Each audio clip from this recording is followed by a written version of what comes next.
Las pensiones más caras e ilegales de Colombia. Si el gobierno colombiano declarara la emergencia judicial, podría evitar pagar pensiones ilegales mal reliquidadas por un valor de alrededor de 37.1 billones de pesos al año durante los próximos 40 años. ¿Por qué? Aquí le contamos. Con grandes esfuerzos y desgaste político, el gobierno sumará vía reforma tributaria 20 billones de pesos al año. Pero, ¿qué tal que otra fórmula más expedita le entregue muchísimas más veces ese dinero? Esta es la posibilidad. Más de 1 millón de exaltos funcionarios de la rama judicial, los ministerios y entes de control se beneficiaron con multimillonarias reliquidaciones ilegales de sus mesadas pensionales entre los años 1992 y 2018, unos 26 años que le costaron al presupuesto general de la nación más de 400 millones de pesos, es decir, 400 billones de pesos. Esto es unas 100 veces el escándalo de Odebrecht, 35 veces el desfalco de Reficar, 150 veces el carrusel de la contratación de Bogotá.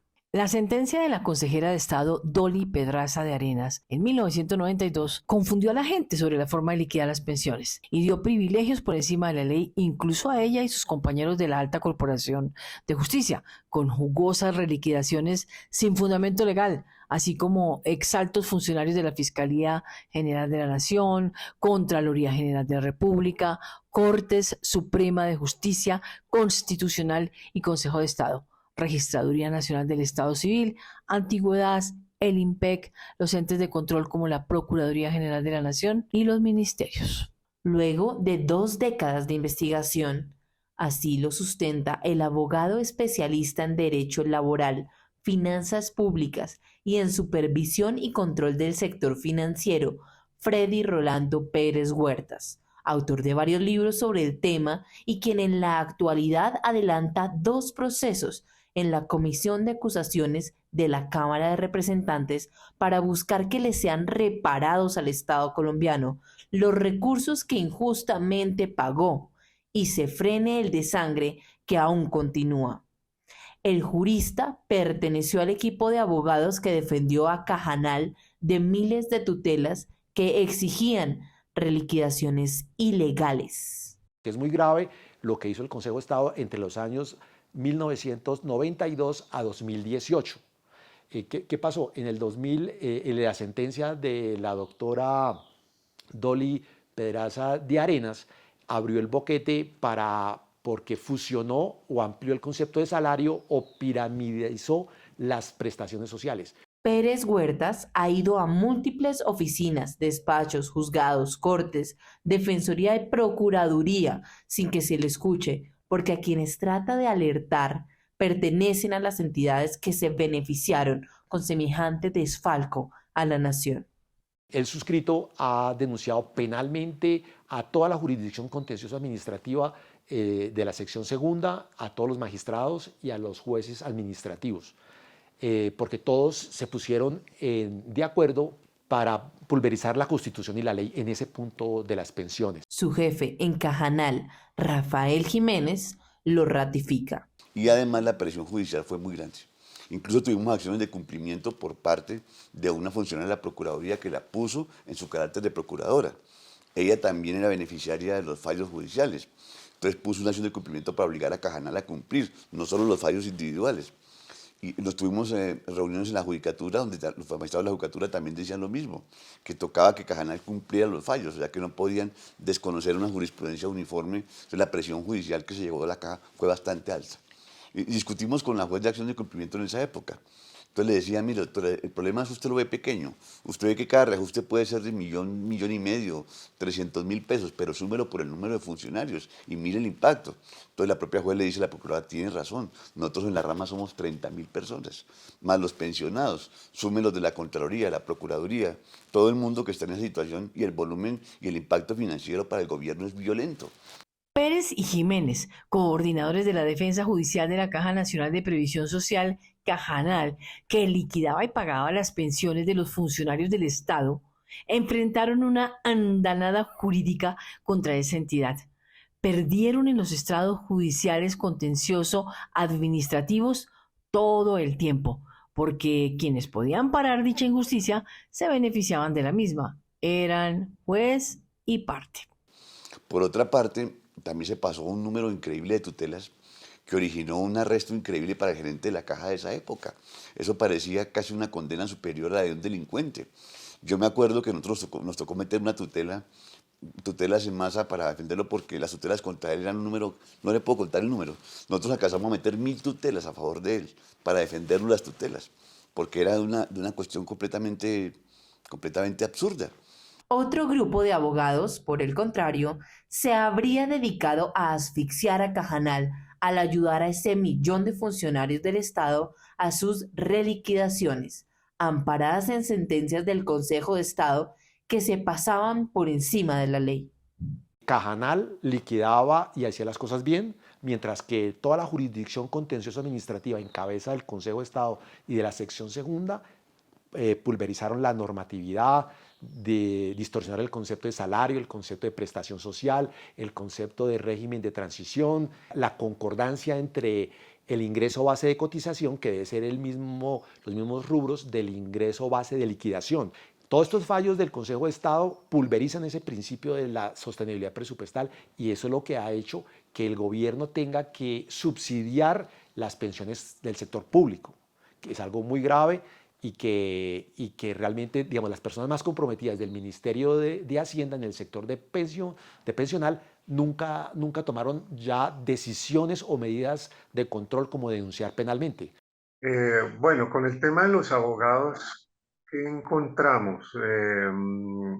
Y eso, pues obviamente estuvimos trabajando al lado de los organismos de investigación, especialmente con la Fiscalía y el DAS, en su momento para efectos de como investigación de esas mafias que haciéndole el seguimiento y la cadena pues tenían relación con jueces, con funcionarios de Cajanal y con algunas personas externas que les colaboraban en su labor.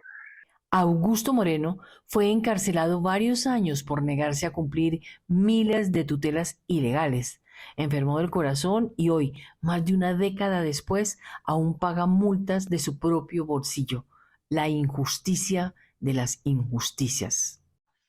Pues, en la quinta que le hice al tribunal y al Consejo Superior de la Judicatura tengo como 30 millones en multas que he pagado. Primero, esas fueron descontadas de mi salario de gerente en su momento y posteriormente, pues con mi pecunio, he ido pagando esas multas.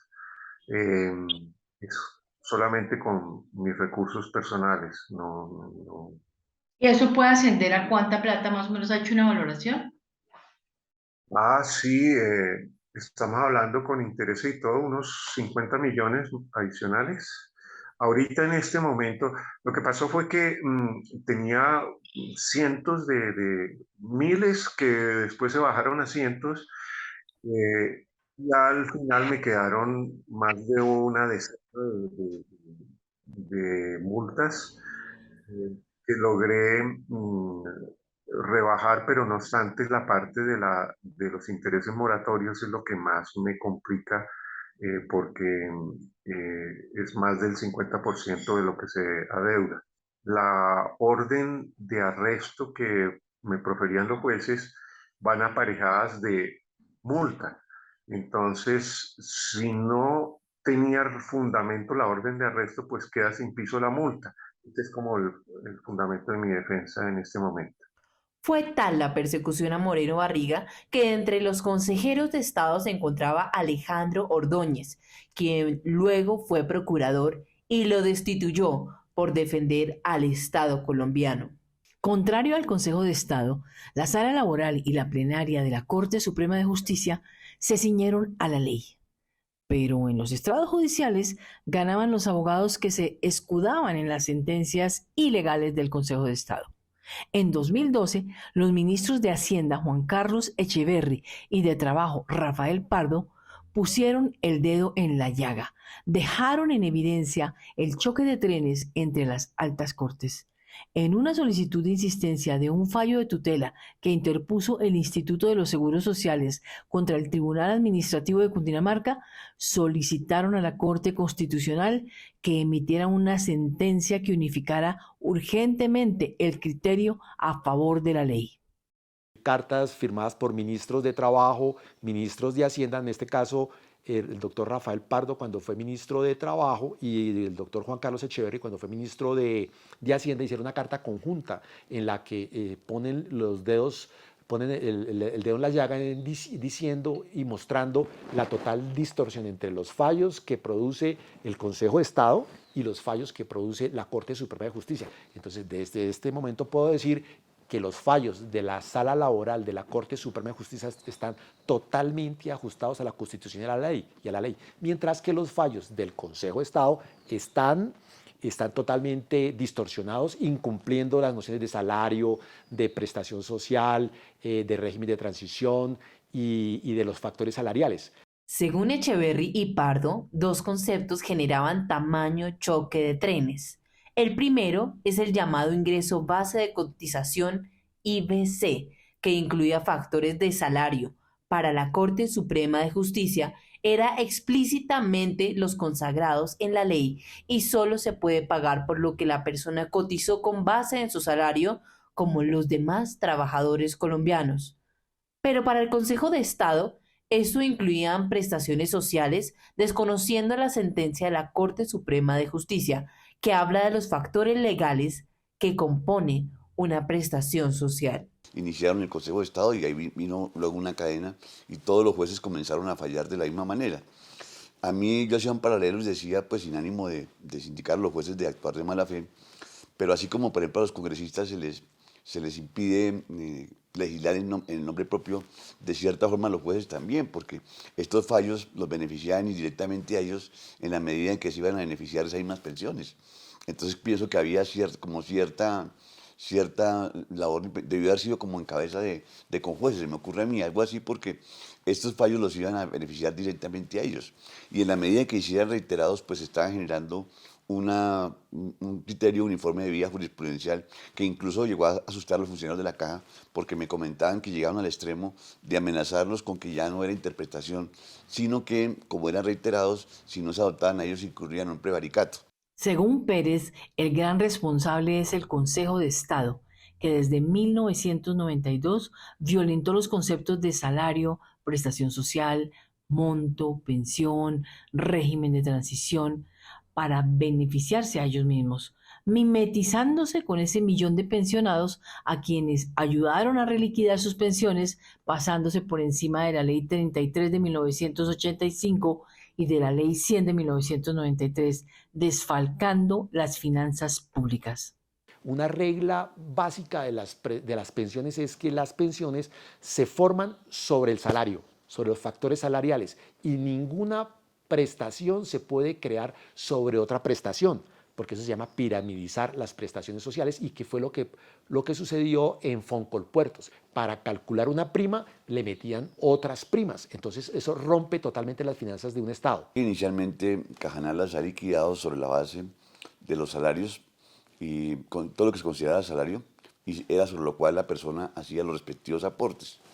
Vino un cambio jurisprudencial en el entendido de que la norma decía que se liquidaba sobre lo devengado en el último salario, y se cambió el criterio que devengado no era salario sino todo lo que se recibiera, incluyendo primas de antigüedad, cesantías, una cantidad de factores que se pagaban en el último año, así que sobre ellos no se aportaran y no fueran salarios, contaban para efectos de reliquidar. Entonces mucha gente aprovechaba para presionarse cuando tenía esos pagos extras, y claro, el salario, el devengado por medio del último año era más alto, y eso generaba unas reliquidaciones porque el salario base para liquidar la pensión se incrementaba significativamente y todo el mundo tenía derecho a esa reliquidación. Entonces el impacto financiero fue grande y el volumen de demandas también fue grande, porque Cajanal liquidaba de una manera y la gente demandaba pidiendo eso. La Comisión Intersectorial del Régimen de Prima Media, luego de 9 meses, dictaminó que las cajas de previsión social no deberían acatar los fallos del Consejo de Estado porque le dieron interpretaciones contrarias a la ley. El otro concepto de ese choque era el de ingreso base de liquidación, IBL, conformado por factores de liquidación y periodo a liquidar. La Corte dijo que según el artículo 36.3 de la Ley 100 de 1993, el IBL es un promedio de lo cotizado en los últimos 10 años de servicio, pero el Consejo de Estado decía que solo del último año de servicio. Esto disparó el valor de las pensiones, pues en el último año estaban las primas, vacaciones, liquidación, cesantías, bonos y demás ingresos, desangrando por esta vía el erario público. Los exministros, a quienes se sumó el de Hacienda, Mauricio Cárdenas Santamaría, mostraron que al liquidarse contra la ley, podrían darse aumentos para los privilegiados pensionados de entre un 47 y un 90%, una enorme diferencia en los derechos reconocidos, dependiendo la jurisprudencia aplicada. El impacto era para el subsidio que debía financiar el Estado. En una misiva firmada de manera conjunta, los ministros resaltaron: la Corte Suprema de Justicia, siendo juez de los conflictos de seguridad social de los trabajadores oficiales, y el Consejo de Estado de los conflictos laborales administrativos de los empleados públicos, tienen sentadas posiciones divergentes sobre el tema. En caso de extenderse esta situación conforme a los fallos del Consejo de Estado, el régimen pensional de la Ley 33 de 1985 tendría un impacto fiscal que varía entre el 5.9% del PIB y el 7.0% del PIB, es decir, entre 31,3 billones de pesos y 37,1 billones de pesos a precios de 2010, lo que conlleva a un gasto público totalmente imprevisto que comportaría la necesidad de proceder a revisar miles de casos, bien por vía administrativa, artículo 114, ley 1395 del 2010, o por vía judicial, esta última en jurisdicción de la jurisprudencia del Consejo de Estado, artículo 102, ley 1437 del 2011, nuevo Código de Procedimiento Administrativo y de lo Contencioso Administrativo. Este impacto para el IS y Cajanal, esto es, sin incluir los efectos fiscales que se presentarán en las demás cajas, fondos o entidades públicas, se distribuirán en el tiempo a lo largo de los próximos 50 años, es decir, hasta el año 2062. Los ministros dijeron que la interpretación del Consejo de Estado pone en riesgo el principio de sostenibilidad financiera del régimen general de pensiones consagrado en el Acto Legislativo 1 de 2005. Eso significa que el Estado no tiene con qué pagar y debe endeudarse para cumplir con las sentencias. Semejantes alertas pasaron inadvertidas ante la opinión pública por décadas. Por fin, en el año 2018, una sentencia del Consejo de Estado les dio la razón y ordenó que a partir de ese momento se liquidarían las pensiones con base únicamente en el dinero cotizado y sin sumar prestaciones sociales. Pero el daño estaba hecho y hay muchos herederos de esas pensiones que todavía gozan de las mismas y lo harán hasta el año 2062 si antes no se toman cartas en el asunto. El impacto ha sido desastroso, pero en el año 2007, cuando nosotros llegamos a defender a Cajanal, las pensiones costaron 18 billones de pesos. Y en ese mismo año la educación costó 7 millones y la salud costó 11 billones.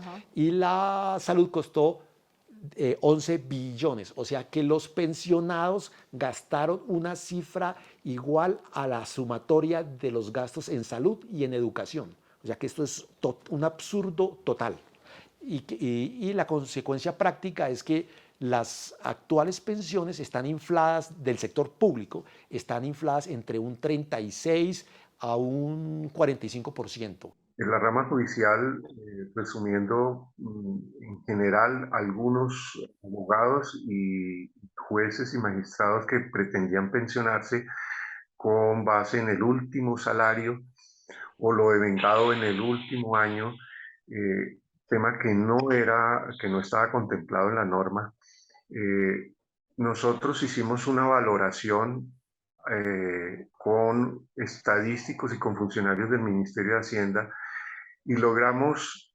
llegar a la conclusión de que más o menos le podía costar 4 puntos del Producto Interno Bruto. El cambio jurisprudencial es de dos formas. El primero, que se decía que ya no se liquidaba la pensión sobre los salarios y que era, como le digo, la base sobre la cual la persona hacía los aportes para su pensión, sino que era sobre todo lo que se devengara en el último año. Ese fue el primer concepto. O sea que, como le digo, si había pagos diferentes al salarial que se recibían en ese último año, como primas de antigüedad, cosas de esas, entonces obviamente contaban para efectos de la salario base para liquidación, fue el primer cambio. Y el segundo se basaba en un criterio porque estaba ya rigiendo la ley 100, que generó un sistema de transición para todos los regímenes pensionales anteriores. Entonces se dijo que en materia de pensiones públicas el régimen de transición aplicaba, pero no solo aplicaba en cuanto a edad y semanas, sino también como era un derecho adquirido por ser un régimen de transición, implicaba también el respeto al monto pensional. Entonces la ley 100 ordenaba que se liquidara con un porcentaje del promedio de los últimos 10 años. Sin embargo, aquí dijeron que se aplicara la norma anterior, que era el último año, y además tuvieron un concepto curioso. Dijeron que para que el monto fuera similar, tocaba, con una expresión que luego le gustaba mucho a los abogados de la oficina, aplicar lo que llaman la monta, o sea, la suma de todas las partidas que servían para determinar el salario base de la liquidación. Estos juristas afirman que como el Estado no tiene el dinero, ya que no ingresó, pues se endeuda con la banca nacional e internacional, generando un hueco fiscal que nadie parece poder parar. Solo una emergencia judicial que ordene revisar dichas reliquidaciones podría frenar el desfalco y recuperar a futuro esos billones de pesos para las necesidades sociales más apremiantes de los colombianos. Yo he sugerido en diferentes esferas que se debe hacer declarar la emergencia judicial con base en el artículo 215 para revisar tanto los fallos del Consejo de Estado como las tutelas que fueron concedidas. Podía ser en unos convenios que se hagan con estudiantes de último año de Derecho, con facultades de Derecho, eh, pues pensando en el tema de los recursos, porque eso requiere unos recursos importantes, pero la revisión es innegable, esa hay que hacerla. Pérez tiene en curso actualmente dos investigaciones, la 3121 en la Comisión de Acusaciones de la Cámara de Representantes contra toda la jurisdicción contencioso administrativa, en especial el Consejo de Estado, por incluir prestaciones sociales en el cálculo de la mesada pensional que le habrían generado al Estado colombiano una pérdida de 300 billones de pesos. Constriñendo la forma de trabajar de Cajanal. En esas tutelas hicieron mucho daño y se pasaron por encima todo de las normas legales y constitucionales. Cada año, este año están botando a la caneca 30 billones de pesos y en total alrededor de entre 250 y 300 millones de pesos, situación que obviamente tiene que ser corregida. Yo personalmente he hablado con todas las instituciones, hasta con defensores del pueblo, el doctor Bolmar, el de Popayán, he hablado con todas las instituciones, incluso al director de la Agencia Nacional para la Defensa Jurídica del Estado también le aporté muy buen material y ni siquiera fue llamado. Entonces todo está dado para meter en cintura al Consejo de Estado. La otra investigación es por computar rubros que se causaban anualmente como si se causaran mensualmente, como la bonificación de servicios y aquellos que como el quinquenio que se causaban cada 5 años, pero que computaban como si se recibieran mensualmente. Finalmente, en la misma comisión, el polémico representante Yair Acuña, investigado por paramilitarismo, archivó la denuncia contra el Consejo de Estado por expedir la sentencia de unificación del 4 de agosto de 2010, magistralmente controvertida por el consejero Gerardo Arenas Monsalve, quien era la única autoridad en materia pensional en esa época en la corporación. Prevaricato es actuar de forma contraria a la ley, es un delito. La excepción es cuando la persona se basa en que no es que actúe de forma contraria a la ley, sino que la ley permite interpretación y esa interpretación que hace es válida. Entonces, aunque después se le diga que actuó en forma contraria a la ley, no se le sanciona penalmente porque su interpretación es válida. Aquí los jueces amenazaron a los funcionarios de la caja que no podían alegar interpretación porque ya el criterio jurisprudencial era uniforme. Entonces no podían decir que están interpretando, sino estaban yendo en contra de la ley y los amenazaron incluso con prevaricato. Me dijeron algunos funcionarios de la caja que tenían que liquidar estas pensiones. Este pequeño David contra el Goliat de un sistema que por décadas se ha beneficiado de liquidaciones ilegales, sueña con que un día, por fin, se haga justicia en Colombia con este gran desfalco.